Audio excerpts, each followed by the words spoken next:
평생 가족을 위해서 헌신하겠다는 남편과 이혼을 하게 되었습니다. 남편이 헌신하겠다던 그 가족이 저와 이룬 가정이 아니라 자기가 태어나고 자란 원래 가족들 이야기였거든요. 남편은 30대 초반, 저는 20대 후반이 되어서 서로의 지인과 지인끼리의 소개로 처음 알게 되었습니다. 두 사람 다 나이를 먹을 만큼 먹은 뒤에 만남을 시작했다 보니 결혼을 전제로 만나기 시작한 건 아니었지만 어느 정도 그 부분에 대해서 염두를 하고 있었죠. 남편은 감성적인 것보다는 현실적인 생각을 많이 하는 사람이었어요. 둘이서 영화를 같이 한 편 보더라도 저는 장면 괜찮았던 부분을 이야기하는 반면 남편은 왜 등장인물들이 거기서 그런 행동들을 했는지 도무지 이해가 가질 않는다고 할 정도로 같은 사물을 두고도 보는 시각이 다른 사람이었죠. 처음엔 서로 다른 그런 성격이 결혼을 하고 나면 분명히 시너지 효과가 날 것이라고 생각했습니다. 손해보는 것도 지독하게 싫어하는 그런 칼 같은 성격이 저한테는 없는 장점이라고 생각했어요. 연애하면서도 은연중에 서로의 결혼관 이야기를 나눌 때가 많았고 그렇게 서로 결혼 생각을 하고 있다는 걸 깨닫게 되었을 때쯤 남편이 저한테 제안을 하나 해왔어요. 원래는 남편이 회사 근처에 방을 하나 얻어서 자취를 하고 있었는데 자기는 방을 빼고 부모님 집으로 들어갈 생각이라면서 말이죠.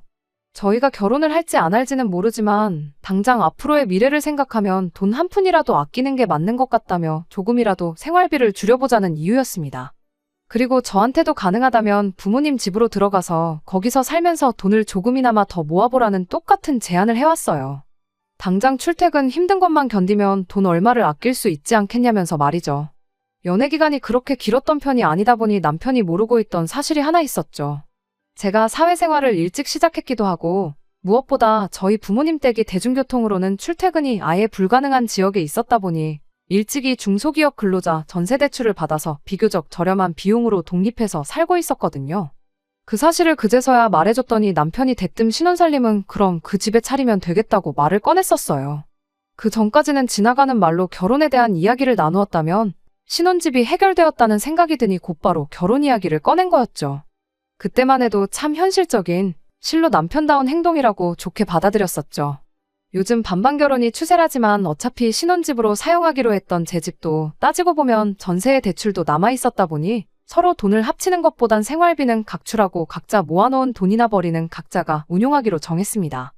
결혼할 당시에 남편이 모아놓은 돈은 1억 조금 넘는 정도였고 제가 모아놓은 돈은 보증금에 이것저것 다 합치면 8천 정도 되었었어요. 사실 그 돈이면 새로 신혼집을 구해도 무방했지만 당장 제가 내고 있던 대출이자보다 더 좋은 조건은 없었거든요. 그럴 바에 돈을 더 모으자는 취지였고 저도 그 말에는 따로 이견이 없었습니다. 그리고 결혼식 비용은 각자 정확하게 절반씩 쓰기로 했어요. 돈을 모으자는 공통된 목표가 있었으니 허례허식도 생략하고 결혼식도 간소하게 올렸죠. 대신 신혼여행만큼은 14박 15일로 길게 유럽 여행 다녀왔네요. 결혼하면서도 양가에 지원받은 건 일체 없었습니다. 굳이 꼽자면 결혼 후에 시댁이나 친정 다녀올 때마다 조금씩 얻어오던 반찬 정도들 밖에 없었어요. 제가 살고 있는 빌라가 가격에 비해 평수도 15평으로 혼자 살기엔 더없이 넓은 편이었고 방도 나름 2개나 되었기에 신혼집으로 한다면 못할 것도 없는 집이었습니다. 다만 치명적인 단점이 하나 있었는데 집에서 제일 가까운 지하철역이 걸어서 거의 20분 정도 걸리는 곳에 있다는 점이었습니다. 저한테는 아무런 문제가 없던 게 집 근처에서 회사 근처까지 가는 버스가 있었다 보니 그걸로 출퇴근을 했었고요. 집 근처에 지하철역까지 가는 버스가 있긴 했지만 배차 간격 때문에 시간 맞추기도 애매하고 불편하기는 매한가지였어요. 특히나 남편한테 있어서는 매 출근길 퇴근길이 전쟁이었죠. 또 회사에서 멀기는 엄청 멀어서 남편이 힘들어하던 게 눈에 보였어요.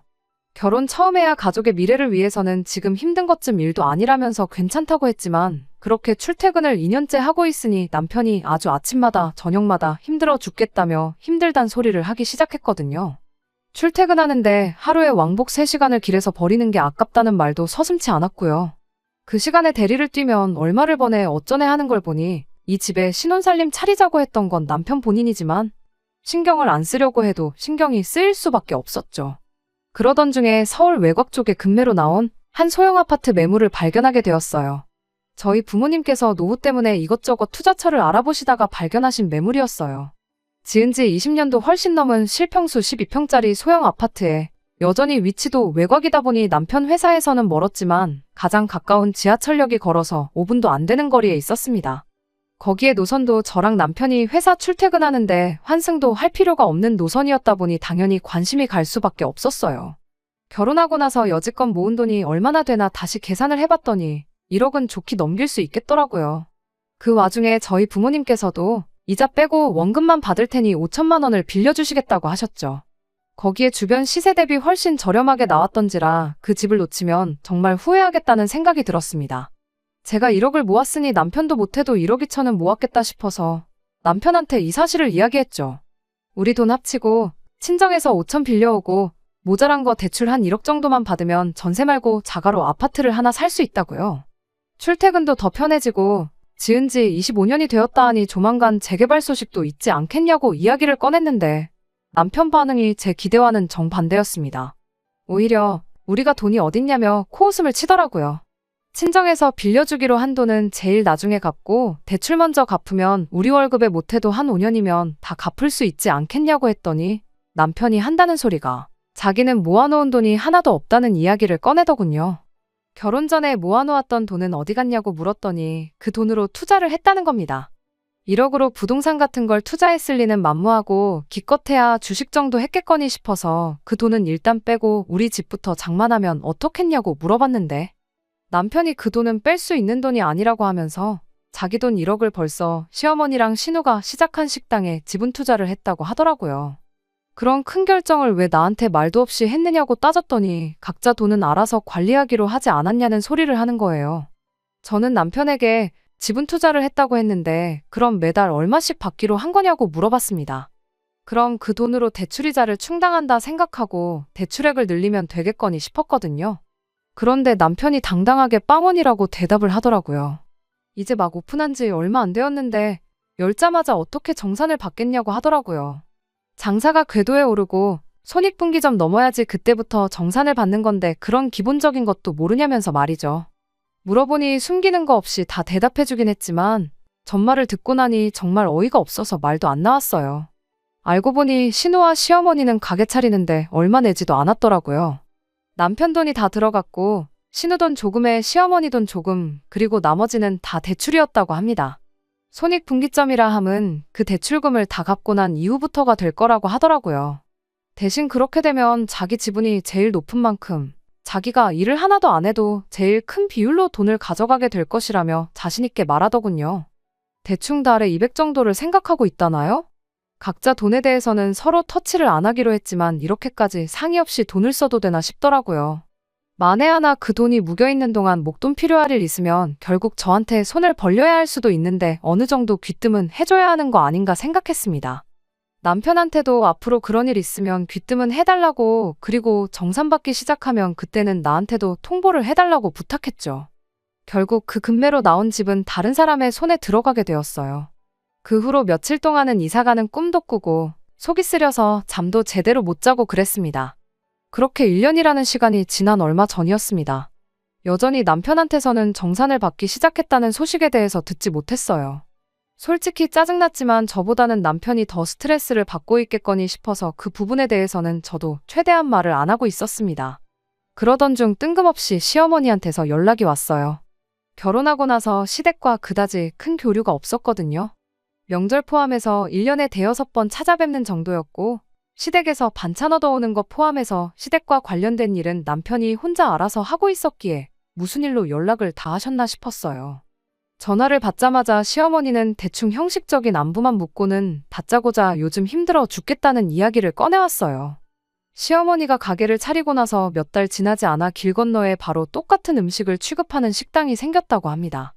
음식만만 보면 시어머니 가게가 월등히 좋다고 하는데 그쪽은 체인점이라 가게도 넓고 인테리어도 깔끔해서 그런가 그쪽으로 손님이 몰리고 있는 실정이라고 하더라고요. 저는 그때까지만 해도 남편 돈으로 가게를 차렸는데 정산을 못 해주고 있으니 미안해서 저한테 전화를 하셨구나 하고 생각했어요. 그래서 저도 힘내시라고 고생하시는 만큼 손님들도 알게 되지 않겠냐고 한마디 해드렸어요. 그런데 알고 보니 저한테 미안해서 전화를 한 것도 아니었고 그렇다고 제 응원 한마디 듣겠다고 전화했던 게 아니었습니다. 시어머니는 우리 아들 통해서 우리 가족들끼리 동업을 하고 있다는 사실은 이미 알고 있을 테니 길게 설명은 안 하겠다는 말을 꺼내더니 난데없이 저한테 저도 한 가족이니 동업을 할 수 있는 기회를 주겠다는 말을 꺼내는 겁니다. 그러면서 더도 말고 덜도 말고 딱 1억만 투자하라고 하더군요. 말했다시피 그 체인점을 이기려면 일단 당신 가게의 인테리어부터 여러모로 재투자를 해야 할 것 같다는 말을 꺼내더라고요. 마침 옆 상가가 공실이 나면서 가게 사이즈도 확장을 할 수 있게 되었다고 저한테 투자할 기회를 준다는 듯이 생색을 내면서 말을 하더라고요. 남편이 현실적인 성격이고 제가 감성적인 성격이긴 하지만 도무지 동의를 할 수가 없었습니다. 일단 음식 맛이 월등하다는 말부터가 손님들 입에서 나온 말이 아니라 시어머니가 당신 입으로 저한테 했던 말이었으니까요. 요즘 사람들 입맛이 얼마나 귀신 같은데 체인점만도 못하니까 먼저 가게 차려놓고도 손님들을 다 빼앗긴 거 아니겠어요?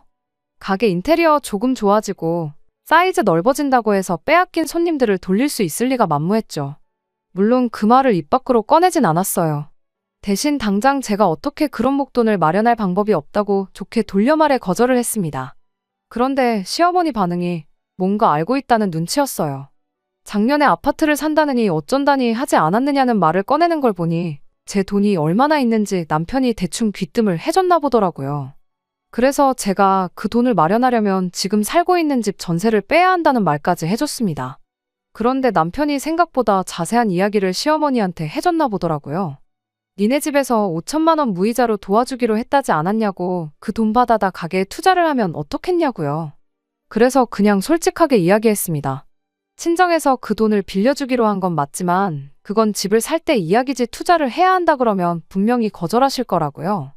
그리고 제 돈하고 친정 부모님 돈은 그냥 아껴뒀다가 좋은 집 매물이 나오면 그때 필요하게 될 테니 드릴 수 없다고 딱 잘라 대답했습니다. 시어머니는 지금도 잘 살고 있으면서 왜 자꾸 집 욕심을 내냐고. 요즘 부동산 잘못 건드리면 쪽박 차는 거 시간 문제니 괜히 힘들게 모은 돈 날려먹을 생각하지 말고 당신한테 투자하라고 자꾸 우기는 겁니다. 그 체인점 손님만 뺏어온다면 장사 중인 그 동네가 유동인구가 어마무시해서 대박나는 건 시간 문제라고요. 1억 투자해서 집은 얻으면 남편이랑 똑같이 달마다 최소 200만 원은 가져가게 되는 건데 그러면 너 200 우리 아들 200 해서 매달 앉은 자리에서 400씩 버는 건데 투자를 안 할 이유가 없다고 하는 거죠. 세상 어디 가서 1억 가지고 달마다 그 돈을 벌어오겠냐고. 4년만 참으면 원금 회수하는 거고 그 다음해부터는 돈방석에 앉게 되는 거 모르냐며 저보고 산수도 못하냐고 답답하다고 하는 겁니다. 어린 나이에 전세로 집도 구하고 똘똘한 며느리가 들어온 줄 알았더니 아주 산수도 못하는 헛똑똑이었다며 저를 바보 취급까지 하면서 말이죠. 말이 그렇지 아무리 집값이 하락하는 추세라고 해도 서울에 아파트 하나 가지고 있는 거랑 개업한 지 얼마나 됐다고 벌써부터 체인점에 손님 다 빼앗겨서 망하니 어쩐다니 하는 시어머니 식당이랑 비교하는 게 가당키나 한지 싶었습니다. 입 밖으로 그 말을 꺼내진 않았지만 저는 끝까지 투자할 생각은 없다고 제 뜻을 강하게 주장했어요. 시어머니도 고집이 보통은 아니라서 거기서 30분을 더 저를 설득하려고 별 말도 안 되는 소리들을 계속 늘어놓았죠. 설득이라기보단 막무가내로 돈 내놓으라는 소리나 마찬가지였고요. 저도 한번 고집 부리면 끝을 보는 성격이었다 보니 결국에 가선 시어머니도 포기를 하더군요. 전화 끊으면서 조만간 우리 가게 대박나서 아들이 정상금 받게 되면 그 돈으로 옷 한 벌은커녕 껌 한 통도 사 먹을 생각하지 말라며 으름장까지 놓으면서 말이죠. 이 사실을 남편하고도 이야기했는데 남편은 대수롭지 않게 그러냐고 싫으면 안 하는 거지 뭘 그렇게 신경 쓰냐며 걱정 말라고 한마디 하고 말더라고요. 어쨌든 결혼 후 시어머니와 생긴 첫 갈등이다 보니 저는 제 나름대로 심각했기에 말만 그렇게 하지 말고 어떻게 좀 해달라고 말했더니 남편이 알겠다고 대답을 했죠. 그래서 저도 그냥 남편이 알아서 해결하게 두도록 하고 신경을 아예 쓰지로 않게 했습니다. 그런데 남편이 가져온 해결 방법이 참 가관이었어요. 그렇게 시어머니한테 투자 강요 전화를 받은 지 2달 정도 지났나 그 뒤로는 시댁에서 연락 한 통 따로 없었기에 그냥 이렇게 일단락 되는구나 싶었습니다. 남편 회사까지 교통이 엉망이기도 하고 거리도 멀다 보니 항상 남편이 저보다 못해도 1시간 반은 일찍 일어나 준비를 했었거든요. 그런데 사건이 터진 그날은 웬일인지 제가 일어났는데 남편이 아직도 쿨쿨 자고 있더라고요. 알람을 못 들었나 싶어서 제가 허겁지겁 깨웠는데 남편이 잠에 취해서는 짐 들어오는 것 때문에 오늘 출근 안 하기로 했다고 대답을 하더라고요. 짐이 들어온다길래 뭐 회사에 새로운 장비라도 들어오는 건가 싶었습니다. 저도 출근 준비하고 나가야 했기에 쉰다는 사람 굳이 깨울 필요가 뭐가 있나 싶어서 자는 남편 그대로 두고 출근을 했죠. 궁금해서 일하는 중 남편한테 전화 몇 통 해봤는데 모처럼 평일에 쉬는 날이라고 깊게 잠이라도 든 건지 전화를 받지 않더군요. 모든 사건의 전말을 알게 된 건 힘든 하루 마치고 퇴근해 집에 돌아오고 나서였습니다. 문을 열고 들어가자마자 집안 꼴이 말로 표현 못할 만큼 개판이더라고요. 남편이 혼자 집안 대청소라고 하고 있는 건가 싶기엔 옷방으로 쓰고 있는 방 앞쪽에 제 옷들이 지멋대로 널브러져 있는 게 청소를 하고 있는 것 같지는 않았어요. 그 와중에 옷방에서 그건 이쪽에다 놓으라는 시어머니 목소리가 들려오더라고요. 후다닥 옷방 쪽으로 가보니 남편이 낑낑대면서 시댁에서 봤던 시어머니 서랍장을 들어서 옮기고 있었어요. 혼자서는 힘에 부쳤는지 바닥 장판이 곳곳에 찢어진 흔적도 있더라고요. 제가 이게 다 어떻게 된 거냐고 물었더니 남편은 보면 모르냐고 대답하고 시어머니는 이게 다 제가 자초한 일이지 않느냐고 이렇게 됐으니 앞으로는 셋이 잘 살아보자고 가당치도 않는 소리를 하는 겁니다. 그게 무슨 소리냐고 다시 따져 물으니 상황이 어떻게 빚을 더 질 수는 없는 상황이다 보니 살고 있는 집 전세금을 빼서 가게 확장을 했다더라고요. 오갈 곳이 없어진 시어머니를 남편이 모시고 저희 집으로 온 거였고요. 그제서야 아침에 남편이 짐 들어오는 날이라고 회사를 왜 쉬었는지 이유를 알겠더라고요. 남편은 또 한 번 저한테 아무런 상의도 없이 혼자서 결정을 내린 겁니다. 시어머니는 뻔뻔하게 남편에게 월세는 매달 30만 원 정도만 내면 되겠다고 넓다더니 방도 아주 비좁고 볼품없다고 하더라고요. 정작 집주인인 저한테는 아무 말도 안 하고 있고 그 와중에 남편은 30 정도면 충분하겠다고 여름이랑 겨울에 냉난방비로 10,000원씩만 더 내시라 뭐 이딴 소리를 하고 있는 거예요.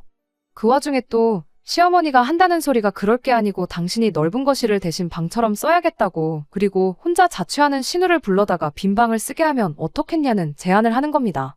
그래서 둘이 합쳐서 월세 딱 50만 원만 받으라고 말이죠.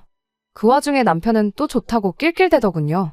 저는 아무 말 없이 옷방 앞에 널브러진 제 옷들을 주섬주섬 챙겨서 창고 한 구석에 고이 모셔놓았던 이민 가방 꺼내서 그 안에 쑤셔 넣었습니다. 처음 원룸 생활하다가 전세집으로 이사할 때 이사비 조금이나마 아껴보겠다고 중고로 15,000원 주고 구해놓은 이민 가방을 이런데 쓰게 될 줄은 몰랐죠. 그 외에도 가방에 빈틈이 없어서 더 안 들어갈 때까지 제 짐을 추려 넣었습니다. 남편이 뭐 하냐고 묻길래 정리는 미리미리 해놓아야 편하지 않겠냐고 대답을 해줬습니다. 남편은 저 말에 숨은 속뜻이 있었다는 걸 전혀 눈치 못 채고 제가 시어머니랑 같이 사는 걸 받아들이고 일 키우지 않게 숙이고 들어간 걸로 이해를 했나 보더군요. 방에 쫓아 들어와서 저한테 저라면 이해해줄 거라 믿고 있었다며 고맙다는 말을 해왔으니 말이죠. 잠들기 전에도 그래도 어머니한테 받기로 한 월세는 전부 저한테 주겠다는 소리까지 하더라고요. 그러면 저한테도 좋은 거 아니겠냐는 어이없는 소리를 하면서요. 그리고 어머니랑 동생 가게가 잘 되거든 정상금 나오면 뒤늦게라도 지분을 얻을 수 있게 이야기를 해주겠다는 겁니다. 어차피 대출이 있기 때문에 그걸 제 돈으로 갚고 그만큼 제 지분을 포함하면 되는 거라 아니겠냐면서요. 세상에 제가 월세로 받는 30만 원이 아쉬워서 혹은 앞으로 받을지 못 받을지도 모를 달 200만 원 때문에 이런 식으로 합가를 허락했다고 생각했던 걸까요? 정말 우습지도 않더군요. 그렇게 일주일을 더 지냈는데 시어머니가 엄청 흡족해하는 눈치더군요. 이럴 줄 알았으면 진작에 집부터 팔아버리고 이 집 들어와 사는 건데 하면서 며느리가 있으니 편해서 너무 좋다고 하더군요. 그도 그럴게 오셔서 집안일 같은 거 도와주시기는커녕 일 때문에 바쁘다고 당신 빨래까지 저한테 시키시고 심지어 하루 종일 일하고 온 저한테 가게에서 손님들한테 서비스로 나갈 만두까지 빚으라고 시켰거든요. 제가 아무 계획도 없이 이 상황을 당하고만 있던 건 아니었어요. 적당한 날을 기다리고 있었는데 하늘이 도운 건지 못해도 한 달은 있어야겠다 싶었는데 일주일 만에 기회가 찾아왔습니다. 평소 때처럼 아침에 일어나니 남편은 평소처럼 일찍 일어나서 출근을 했더군요. 시어머니는 제가 일어나는 걸 보고는 아침밥부터 찾으시길래 군말 안 하고 즉석밥 하나 데워서 냉장고에 있는 거 대충 꺼내서 드렸어요. 앞으로 일어날 일을 생각하면 이 정도쯤은 해줘야 계획에 차질이 없겠다 싶었거든요. 시어머니가 식사하는 동안 저는 출근 준비를 하고 있었는데 그때 마침 딱 시어머니가 가게 일 때문에 일찍 신우랑 어디 좀 다녀와야 된다며 집을 비우셨죠. 시어머니가 장사 때문에 항상 저 출근할 때까지도 집에 계셔서 마땅한 타이밍을 못 잡았는데 정말 운 좋게 그날 바로 기회가 찾아온 거죠. 시어머니 나가는 거 확인하자마자 회사에 전화해 출근 좀 늦게 하겠다고 사정을 설명하고 곧바로 작업에 들어갔어요. 근처에서 대학교 다니고 있는 사촌동생한테 곧바로 전화해서 수고비로 100만 원 줄 테니까 힘 잘 쓰는 친구들 몇 명 데리고 저희 집으로 좀 오라고 했어요. 아침이었는데도 100만 원 준다고 했더니 정말 1시간도 안 돼서 힘 꽤나 쓸 것 같은 친구들 2명을 데리고 오더라고요. 용달차 하나 불러서 사촌동생 시켜서 제 집만 따로 빼놓고 시어머니랑 남편 짐은 거실 한가운데다가 좌르륵 다 빼놓았습니다. 남편이 사실상 못 많았다 보니 시어머니가 집 처분하고 들고 온 서랍장 같은 거 몇 개 빼고 나면 옷가지 말고는 짐이라고 부를 만한 것도 없었거든요. 제 짐은 셀프 보관 창고로 옮겨놨어요. 비용은 진작에 알아봤는데 생각보다 저렴해서 놀랐네요. 아무튼 일처리 끝난 거 확인하고 사촌동생한테 100만 원 쥐어주고 고생했다고 친구들이랑 밥 사 먹으라고 10만 원 더 줬어요. 그랬더니 앞으로 이런 일 있으면 자주 불러달라고 하더라고요. 이런 일이 또 있으면 안 되는 건데 동생이 아직 철이 없다 보니 그렇게 말했나 봐요. 그리고 저는 그 길로 바로 회사로 출근했죠. 출근하는데 발걸음이 그렇게 가벼웠던 적이 없는 것 같아요. 몇 시간쯤 지나서 시어머니가 신우랑 볼일 마치고 집에 돌아와서 집안 꼴을 확인이라도 한 건지 저한테 미친 듯이 전화가 걸려오기 시작했습니다. 몇 통 무시하다가 전화를 받았더니 시어머니가 다급한 목소리로 이게 다 무슨 일이냐며 호들갑을 떨길래 회사 일 때문에 바빠서 지금 통화하기 좀 그렇다고 한마디 말하고 전화 끊어버렸어요. 아니나 다를까 5분도 안 지나서는 이제 남편한테까지 전화가 걸려오더라고요. 회사 전화로도 걸려왔는데 직원한테 부탁해서 저는 외근 나가 있는 걸로 좀 해달라고 미리 부탁해놓은 덕분에 남편하고 통화는 쉽게 피할 수 있었어요. 퇴근하고 집에 오니 남편도 상황이었는지 일찍 퇴근했더라고요.